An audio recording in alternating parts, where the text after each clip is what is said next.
வந்துச்சு ரொம்ப சூப்பரான விஷயம் நம்ம நயன்தாரா பத்தி. என்னன்னா இது மாதிரியான ப்ரமோஷன்ஸ் தான் அவங்களோட வாழ்க்கையில ரொம்ப ஒரு நிறைய முன்னேற்றம்னு கூட நான் சொல்லலாம்.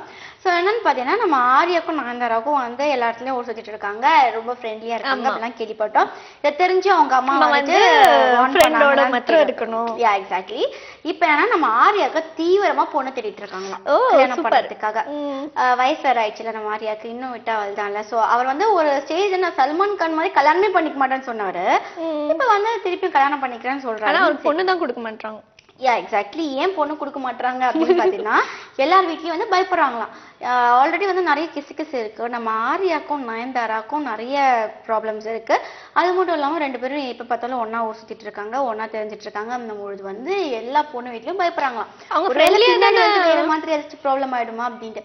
ஃப்ரெண்ட்லினாலும் வந்து பாத்தீங்கன்னா தொலைநோக்க பார்வையில இருந்து பார்க்கும்போது ஸோ வந்து வேற மாதிரி தான் நினைப்பாங்க. ஓகேவா? ஸோ அந்த ஒரு பிரச்சனையில இருக்காங்க.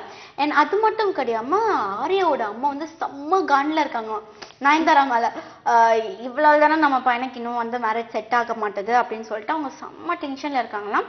அண்ட் அது மட்டும் இல்லாம ஆர்யாட்ட கண்டிஷன் போட்டாங்க, நயன்தாரா கூட நீ பேசக்கூடாது, அவளோட வெளில போகக்கூடாது, அதுக்கப்புறம் யா எக்ஸாக்ட்லி நயன்தாராவோட பேசக்கூடாது, வெளியில போகக்கூடாது, அது மட்டும் இல்லாம கான்டாக்டே இருக்கக்கூடாது அப்படின்றது வந்து கண்டிஷனா நம்ம ஆர்யாட்ட சொல்லிட்டாங்க. நல்ல விஷயம் தானே. அப்படி இருந்தாதான் ஆர்யாக்கு வந்து யாராவது பொண்ணு கொடுப்பாங்க அப்படின்ற அதெல்லாம் நடக்குமா?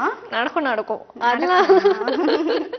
நடந்தா சரி. இல்ல ஒரு லாஸ்ட் வரைக்கும் சும்மா சொன்ன வார்த்தை பழிச்சிட போகுது. லாஸ்ட் வரைக்கும் சல்மான் கான் மாதிரி அப்படின்னு சொல்லிட்டு அதுவும் பழிச்சிட போகுது. ஆனா வந்து நம்ம நயன்தாராட்ட ஒரே ஒரு விஷயம் நம்ம சொல்லணும், இந்த பசங்களை தயவு செஞ்சு நம்பாதீங்க.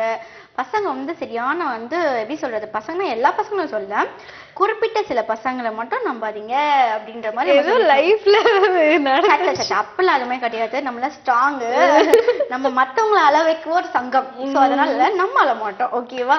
ஸோ அதனால வந்து இப்ப தேவையில்லாம ப்ராப்ளம் வந்து ஒரு சைடு வந்து பாத்தீங்கன்னா நயன்தாராக்கு ரூமர் கிளம்புறதுனால அவங்களுக்கு ஒரு நல்ல ப்ரமோஷன்ஸ் கிடைக்குது. இருந்தாலும் இது மாதிரி தேவையான பிரச்சனை தேவையா